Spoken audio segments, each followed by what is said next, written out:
मैं आचार्य प्रदीप झा आपका स्वागत करता हूं। आज हम बात करेंगे हाउस सिग्निफिकेटर के बारे में कि हाउस सिग्निफिकेटर क्या होता है। हाउस सिग्निफिकेटर हमें जब कोई व्यक्ति ये पूछने आता है कि भाई साहब मेरे को सूर्य की दशा चल रही है, अब मुझे इस दशा में क्या क्या फल मिलेंगे, तो वो ये पूछना था कि किस किस भाव के फल मिलेंगे मेरे को। या कोई मुझसे ये पूछ ले कि मेरी शादी क्या इस टाइम में हो पाएगी या मेरी शादी कब होगी, तो वो जो सप्तम भाव यानी कि सातवां भाव जो है वो शादी का है। केपी के अंदर सेकंड भाव परिवार का होता है और 11वां भाव हमारी इच्छा पूर्ति का होता है। तो हम वो देखेंगे कि दूसरे, सातवें और 11वें इस भाव को कौन कौन से ग्रह एक्टिव कर रहे हैं। जब उनकी महादशा, अंतर्दशा या प्रत्यंतर दशा आएगी तो उससे रिलेटेड काम हो जाएगा। इसीलिए जो है वो प्लैनेट सिग्निफिकेटर की जरूरत पड़ती है। तो अब सीखते हैं कि प्लैनेट सिग्निफिकेटर हम बनाते कैसे हैं। बहुत इजी है प्लैनेट सिग्निफिकेटर भी, कि हमने वही भाव चार्ट में जाना है। भाव चार्ट में पहले देख लेना है कि उस भाव का स्वामी कौन है। पहला चीज वो नोट कर लेना है, वो स्वामी का ग्रह का नाम नोट कर लेना है वहाँ पे। दूसरी बात, अब एक और कॉलम बना ले, उसमें ये लिख लें कि जिस भाव के स्वामी को हमने नोट किया है, भाव स्वामी को, वो किन किन ग्रहों का नक्षत्रपति है यानी नक्षत्र लॉर्ड है। तो दूसरे कॉलम में वो जिस जिस भी ग्रहों का नक्षत्रपति होगा उस कॉलम, उस ग्रहों के नाम उस कॉलम में नोट कर दें। तीसरा आता है कि कोई प्लेनेट क्या बैठा है उस भाव के अंदर। अगर वो प्लेनेट बैठा है तो वो भी उस भाव को एक्टिव कर देगा। इसके अलावा जो प्लेनेट उस भाव में बैठा है वो किन किन प्लेनेट का नक्षत्रपति है, तो वो भी जो है इस भाव को एक्टिव करेगा। तो इसको हम बोलते हैं प्लेनेट हाउस सिग्निफिकेटर। आइए मैं आपको एक शेयर करता हूँ स्क्रीन, अभी इसको बता देता हूँ कैसे ये बनाते हैं हम।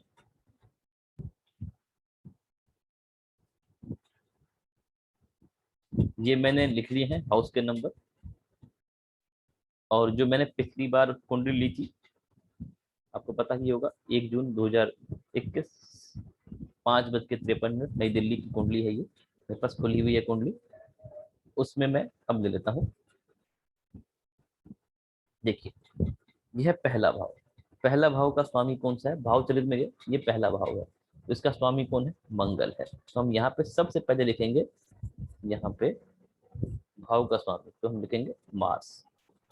अब दूसरे में क्या लिखना है कि मार्स यानी ये मार्स मंगल देव थे पहले भाव के स्वामी, वो किस किस के नक्षत्रपति बन रहे हैं। यहाँ पे देखिए नक्षत्र लॉर्ड में कि मंगल किसके नक्षत्र है। यहाँ पे मंगल आए, मंगल किसके नक्षत्रपति हैं, यहाँ पे मरकरी के, तो एक मरकरी हो जाएगा। कि और भी किसी के हैं मंगल देव नक्षत्रपति, और किसी के नहीं है, तो यहाँ पे हम लिख देंगे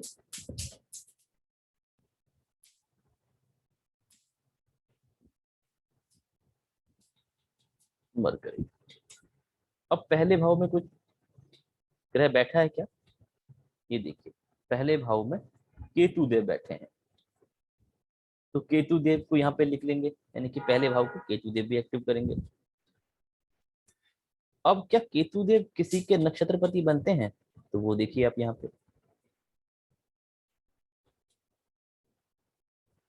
पे नहीं बनते हैं, तो हम यहाँ पे जाएंगे और इसको यहाँ पे कोई नहीं बनता तो NA कर देते हैं। अब जाते हैं दूसरे भाव पे। दूसरा भाव, दूसरे भाव में कौन सी राशि लिखी हुई है, बृहस्पति देव की, यानी कि जुपिटर। तो इसके राशि स्वामी क्या हो गए, जुपिटर। तो यहाँ पे लिख देंगे हम जुपिटर। अब देखिए जुपिटर किस किस के नक्षत्रपति बने। यहाँ पे नक्षत्र में देखते हैं जुपिटर मार्स के बने हैं, बस एक ही, यानी कि ये मार्स के बने हैं, तो यहाँ पे मार्स लिख देंगे। अब ये दो चीजें कंप्लीट हो गई हमारी। अब देखते हैं कि इसमें कौन सा ग्रह बैठा हुआ है। दूसरे भाव में ग्रह बैठा नहीं है, जब कोई ग्रह नहीं बैठा तो नॉट एप्लीकेबल, तो यहाँ पे भी कोई नहीं आएगा क्योंकि वो किसी का नक्षत्रपति बनेगा ही नहीं। जब कोई ग्रह ही नहीं है तो कौन नक्षत्रपति बनेगा, इसको कर देंगे। अब बात करते हैं तीसरे भाव की। तीसरे भाव में 10 नंबर की राशि बैठी लिखी हुई है, शनिदेव। ये शनिदेव लिख देंगे। अब देखिए यहाँ पे कि शनिदेव किसके नक्षत्रपति है, किसी के नक्षत्रपति है यहाँ पे? यहाँ पे बिल्कुल नहीं है किसी के नक्षत्रपति, तो यहाँ पे एन आ जाएगा। अब भाव में कौन सा ग्रह बैठा हुआ है यहाँ पे तीसरे भाव में? तीसरे भाव में शनिदेव बैठे हुए, तो आप यहाँ पे सैटर्न लिख देंगे। सैटर्न किसी का नक्षत्रपति है? नहीं है, तो यहाँ पे एन कर। इसी तरीके से चतुर्थ भाव, चतुर्थ भाव देख लिया आपने। चतुर्थ भाव देखिए यहाँ पे भी 11 नंबर की राशि लिखी हुई है, तो चतुर्थ भाव में हम कर देंगे सैटर्न। अब सैटर्न किसके नक्षत्रपति हैं? किसी के भी नहीं, तो यहाँ पे नॉट लिख देंगे। अब चौथे भाव में कौन कौन से ग्रह बैठे हैं? एक बैठा हुआ है मंगल, सॉरी चंद्रमा, और दूसरा जुपिटर, तो यहाँ पे लिख देंगे मून और जुपिटर। अब देखिए कि जो मून और जुपिटर ये किस किस के नक्षत्रपति बने हैं, तो यहाँ पे आप देख लीजिए। पहले मून देखते हैं। मून बने सन के, मून बने हैं सैटर्न के, मून बने हैं राहु के। तो मून किस किस के बने हैं? सन, सैटर्न और राहु के। अब जुपिटर देखिए किसके बने हैं। जुपिटर जो बने हैं वो सिर्फ मार्स के बने हैं, यहाँ पे मार्स लिख दें। इस तरीके से पंचम भाव देख लेते हैं हम। पंचम भाव में राशि है बृहस्पति देव की, तो यहाँ लिख देते हैं हम जुपिटर। पंचम भाव की राशि जो जुपिटर है किसके नक्षत्रपति है? तो यहाँ पे हमको पता है, अभी हमने देखा था सिर्फ मार्स के हैं, तो यहाँ पे हम मार्स लिख देंगे। इसके बाद पंचम भाव में कोई ग्रह बैठा है? कोई ग्रह नहीं बैठा, इसको नॉट एप्लीकेबल। और यहाँ पे जब नहीं बैठा तो ये भी पंचम भाव भी नॉट एप्लीकेबल। अब छठे भाव में आते हैं। छठे भाव में बैठा राशि 1 नंबर, यानी कि मार्स की, यानी कि मार्स लिख देते हैं। अब मार्स किसके नक्षत्रपति हैं? यहाँ पे आपने देखा है, यहाँ पे देख लीजिए मार्स यहाँ पे बुध के हैं और यहाँ पे वीनस के भी, यानी कि मरकरी और वीनस। यहाँ पे मुझसे गलती होगी, यहाँ पे भी मरकरी के साथ वीनस आएगा, ये होगा। अब छठा भाव में कोई ग्रह बैठा है क्या? छठे भाव में कोई ग्रह नहीं बैठा, तो यहाँ पे एन आ जाएगा और यहाँ पे भी एन आ जाएगा। अब सातवां भाव, सातवां भाव में 2 नंबर की राशि लिखी हुई है, इसका मतलब हो गया ये शुक्र की राशि है। तो सप्तम भाव को कौन सा एक्टिव करेंगे? पहले तो शुक्रदेव करेंगे, उसके बाद शुक्रदेव के नक्षत्र में कोई ग्रह है क्या? ये देखिए यहाँ पे केतु तक तो कोई भी नहीं है, तो यहाँ पे नॉट एप्लीकेबल। सप्तम भाव में कौन कौन से ग्रह बैठे हैं? अब ये देखिए सप्तम भाव में 3 ग्रह बैठे हैं, सूर्य, बुध और राहु। तो यहाँ पर आप लिख दीजिए सन, मरकरी, राहु। अब यहाँ पे ये बैठ गए। अब पहले हम देखिए सन किस किस का नक्षत्रपति बना है। यहाँ देखिए सन किस किस का नक्षत्रपति बना है, किसी का भी नहीं बना है। अब आते हैं यहाँ पे हम करते हैं मरकरी किस किस का बना है। मरकरी देखिए, मरकरी बना है सिर्फ यहाँ पे सिर्फ केतु का, तो केतु का लिख के यहाँ पे क्या लिख देंगे हम? केतु। इसके बाद बच्चे राहुदेव।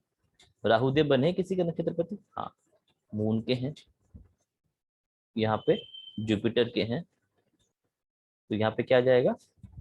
मून और जुपिटर। अब बात करते हैं हम अष्टम भाव की। अष्टम भाव में जो राशि लिखी हुई है वो लिखी हुई है 3 नंबर, बुध की राशि, यानी कि यहाँ हम लिख देंगे बुध, मरकरी। अष्टम भाव में जब बुध है तो बुध किस किस के नक्षत्रपति हैं? यहाँ देख लीजिए बुध यहाँ पे जो नक्षत्रपति हैं वो सिर्फ केतु के हैं, तो यहाँ पे क्या लिख देंगे हम? केतु के। अष्टम भाव में कौन सा ग्रह बैठा हुआ है? अष्टम भाव में 2 ग्रह बैठे हुए हैं, मार्स और वीनस, तो यहाँ पे लिख देंगे हम मार्स और वीनस। अब देखिए मार्स के नक्षत्र में कौन कौन से ग्रह हैं। मार्स के नक्षत्र में मरकरी है, मार्स के नक्षत्र में वीनस है, तो यहाँ हम लिख देंगे मरकरी और वीनस। इसके बाद बात करते हैं वीनस के नक्षत्र में, कौन कौन से ग्रह हैं।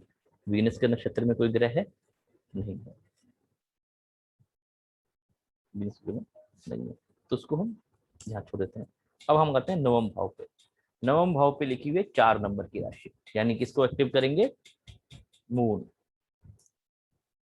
अब नवम जो मून है वो किसका नक्षत्रपति है? यहाँ देखिए मून जो है वो सन का बनता है, मून यहाँ पे सैटर्न का बनता है, मून यहाँ राहु का बनता है। तो क्या क्या है? सन, सैटर्न और राहु, इन तीनों के नक्षत्रपति मून बनते हैं। अब नवम भाव में कोई ग्रह बैठा है? नहीं बैठा, तो यहाँ पे नॉट एप्लीकेबल। जब कोई ग्रह नहीं बैठा तो राशिपति देखने का, नक्षत्रपति देखने का सवाल ही नहीं होता। अब दसम भाव की बात करते हैं। दसम भाव में 5 नंबर की राशि, सूर्यदेव की राशि, यानी सन, इसको एक्टिव करेंगे दसम भाव को। और सन के नक्षत्र में देखिए कौन से ग्रह हैं। सन के नक्षत्र में कोई ग्रह है? कोई भी नहीं है, तो यहाँ पे नॉट एप्लीकेबल। क्या 10वें भाव में कोई ग्रह बैठा है? 10वें भाव में कोई ग्रह नहीं बैठा, तो नॉट एप्लीकेबल, तो ये भी नॉट एप्लीकेबल। अब हम 11वें भाव की बात करते हैं। 11वें भाव में बुध की राशि है, तो यहाँ पे कर लेंगे आप मरकरी। मरकरी किस किस का नक्षत्रपति है? यहाँ देख लीजिए, मरकरी सिर्फ केतु का नक्षत्रपति है, तो यहाँ पे केतु लिख दीजिए। 11वें भाव में कोई, 11वें भाव में कोई बैठा है? नहीं बैठा हुआ, तो उसको हम एन, जब कोई ग्रह नहीं बैठा तो वो किसका नक्षत्रपति हो भी नहीं सकता। अब हम अंतिम और लास्ट भाव यानी कि 12वां भाव, 12वें भाव में 7 नंबर की राशि यानी कि तुला राशि, और इसके स्वामी होते हैं वीनस, तो वीनस लिख दिया।